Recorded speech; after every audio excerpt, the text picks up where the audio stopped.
Hi everyone, welcome back to my channel. আজ আমি তোমাদের সাথে শেয়ার করব কেএফসি স্টাইল চিকেন পপকর্ন। তোমরা তো অনেকেই এই চিকেন পপকর্ন দোকানে খেয়েছো, একবার এই রকমভাবে বাড়িতে তৈরি করে দেখো, আশা করি অনেক ভালো লাগবে।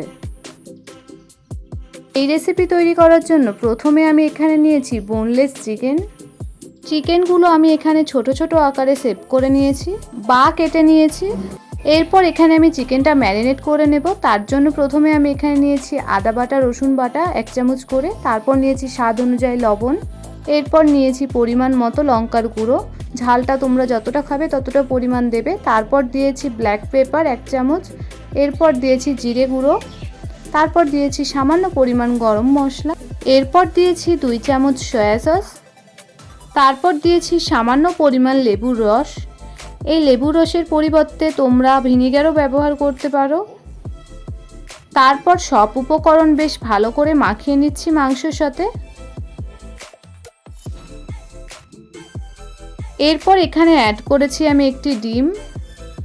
তারপর আবারও সব উপকরণ বেশ ভালো করে একসাথে মাখিয়ে নিচ্ছি। চিকেনটা এখানে আমার ম্যারিনেট করা হয়ে গেছে। এরপর আমি 30 মিনিট মতো ঢেকে রাখবো।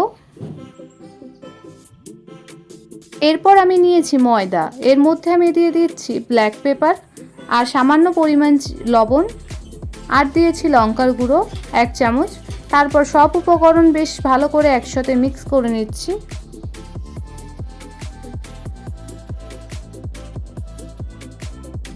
তিরিশ মিনিট পর মাংসের পিসগুলো আমি একটি একটি করে ময়দার মধ্যে দেব। সবগুলো এখানে আমি একবারে দিচ্ছি না, মোট আমি এখানে 5টি দিয়েছি, তাহলে ভালো করে ময়দার সাথে মাংসটা মাখানো যাবে।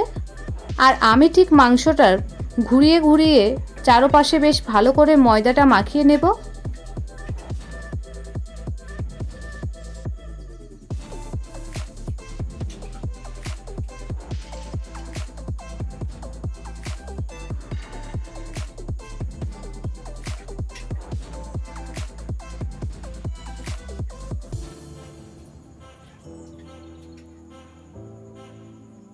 এখানে আমার সব মাংসগুলো ময়দার সাথে মাখানো হয়ে গেছে। তারপর আমি তুলে নিয়ে একটি ছাঁকনিতে নিয়েছি।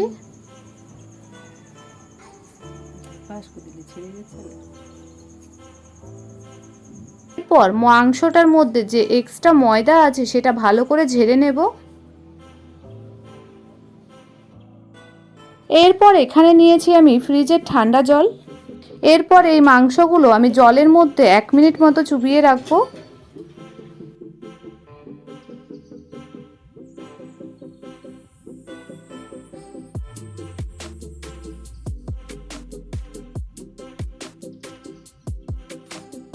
মিনিট পর জল থেকে তুলে ভালো করে জলটা ঝরিয়ে নেব।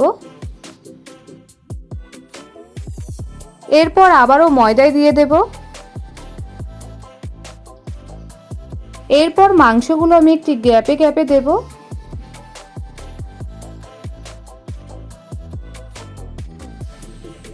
তারপর ঠিক আগের মতো করেই প্রথমে ঘুরিয়ে ঘুরিয়ে মাখিয়ে নেব ময়দাটা, তারপর একটু চেপে চেপে মাংসটার মধ্যে কোট করে নেব ময়দাটা।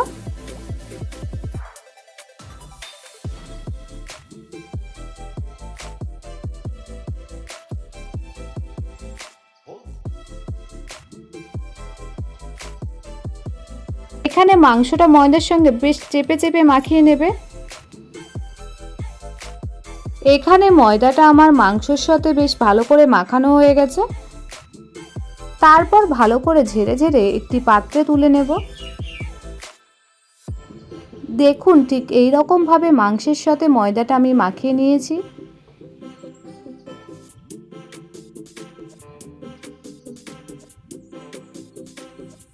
ঠিক এই রকম ভাবে আমি বাকি মাংসগুলো ময়দার সাথে মাখিয়ে নেব। তারপর একটি কড়াই দিয়েছি পরিমাণ মতো রিফাইন তেল।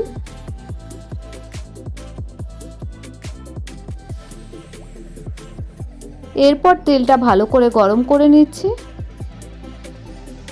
তেলটা গরম হয়ে আসলে এর মধ্যে দিয়ে দেব কোট করে রাখা চিকেনগুলো।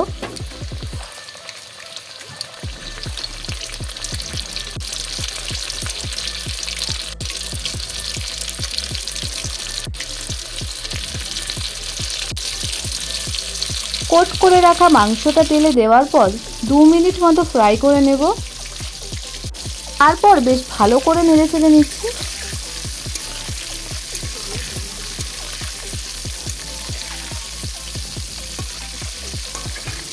এরপর নেড়ে চেড়ে 4 মিনিট মতো ফ্রাই করে নিচ্ছি মিডিয়াম ফ্লেমে। চিকেনগুলো একটু গোল্ডেন হয়ে আসলে বুঝতে হবে চিকেনগুলো প্রপার ফ্রাই করা হয়ে গেছে। তারপর আমি একটি ছাঁকনির মাধ্যমে তেল থেকে ছেঁকে তুলে নিচ্ছি। দেখুন এই চিকেন পপকর্নগুলো কত সুন্দর লাগছে। দেখুন এই চিকেন পপকর্নগুলো কত মুচমুচে হয়েছে। এরপর ঠিক একই রকমভাবে আমি বাকি চিকেন পপকর্নগুলো ফ্রাই করে নেব।